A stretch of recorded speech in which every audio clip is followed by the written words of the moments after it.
Time for your morning news now. We begin with an update on a missing person. A vehicle driven by a missing Lafarge woman has been spotted in Southern California.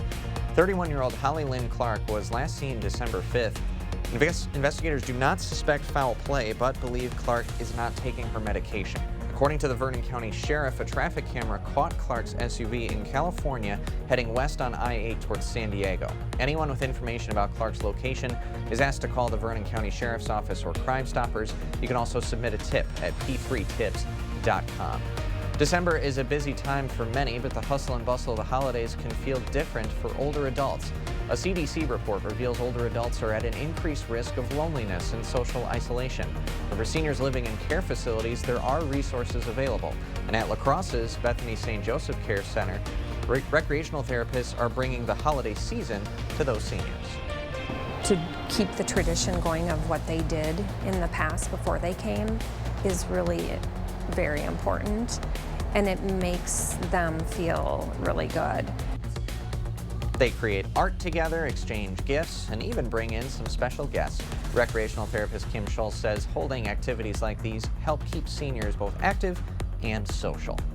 La Crosse County Sheriff Jeff Wolf is set to retire. Wolf has been with the county for roughly 35 years, the last 4 as county sheriff.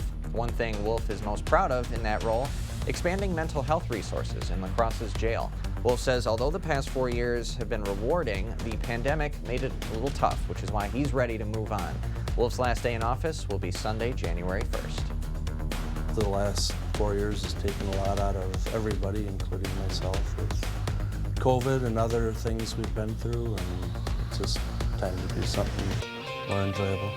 Of course, John Siegel elected in November to succeed Wolf in that sheriff role. Wolf says it's time for a new generation of law enforcement to get the same opportunities he did.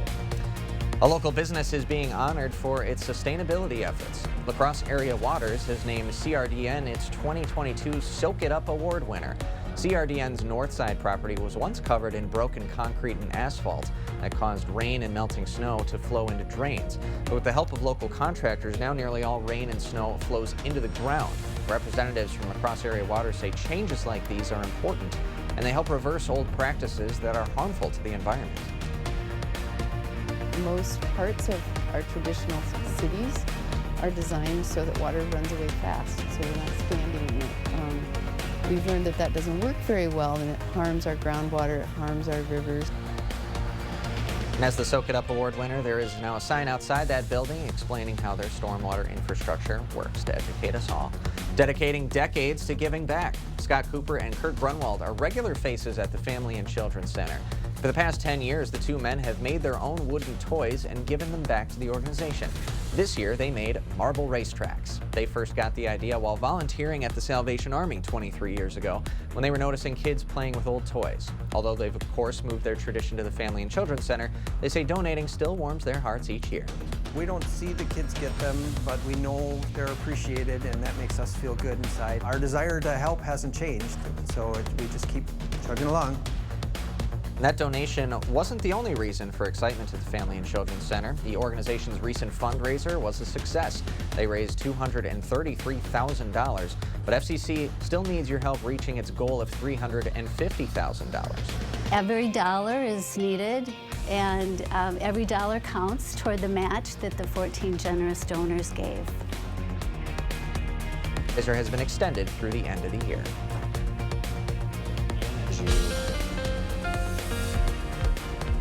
As you head out the door this morning, it's looking a bit wet out there. Most of that mix here is mainly off towards the north. Otherwise, showers here for the rest of us today. Temperatures into those upper 30s this morning, and then the low 40s as we head into the afternoon. We got better rain chances on the way for a lot of us, though, as we head into the early evening.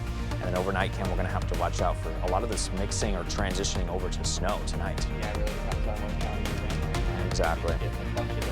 Exactly. We're not the Central Plains right now. Oh, Not in luckily. blizzard watch. Ooh, man. I was in Bismarck for a couple years. Oh, okay. The snowfall is sometimes incredible out there. I could imagine. Absolutely. Wow. Yeah. And you got power back, right? Yes. Okay. Yeah, that was fun last night. I bet. Well, of course, the First Warn Weather app will keep you up to date on everything. We've been having the school closings updates. So we've got a couple of 2-hour delays that have been at the bottom of your screen, so keep an eye on that. And don't forget to keep up with the news of the day on our website, news8000.com. We will, of course, have the latest latest updates to today's top stories during our noon show. That's Derek Sibley. I'm Ken Kozarowski. Thank you so much for joining us, and have a great rest of your day.